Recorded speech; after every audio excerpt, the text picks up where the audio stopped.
How to reset your Gmail password. Resetting our Gmail password helps us secure our account if we forget it or think it is compromised. So if we do not reset it, someone could access our emails and personal data. So let's do it safely, step by step. So you can open up Gmail signing page directly, or you can go to gmail.com. So let's go to Gmail signing page directly, which is this one right here. Open it up on a browser, go to gmail.com, and this page pops up where you need to continue to Gmail by entering up your email. So type in your email first and tap on this next option, and you will be taken to the next page where we need to enter up your password. So if you have forgotten your password or you want to reset it, you can tap on this option called forgot password and then basically head over to the next step. So for that, what we need to do is we need to confirm the thing by entering up a phone number or our email address.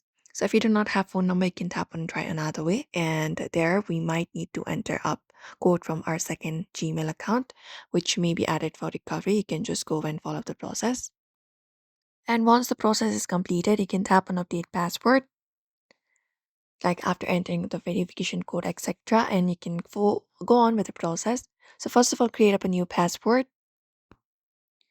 You may type in a new password, use at least 8 characters, mix of letters, numbers, and symbols. And right below it, you can confirm up your password. Once it is done, you can just go over and tap on save password, and your Gmail password is now reset. Also, you can enable two-factor authentication for extra security. But this is how we basically reset our Gmail password safely. So we hope this video was helpful. Give this video a like and subscribe for more tips and tutorials.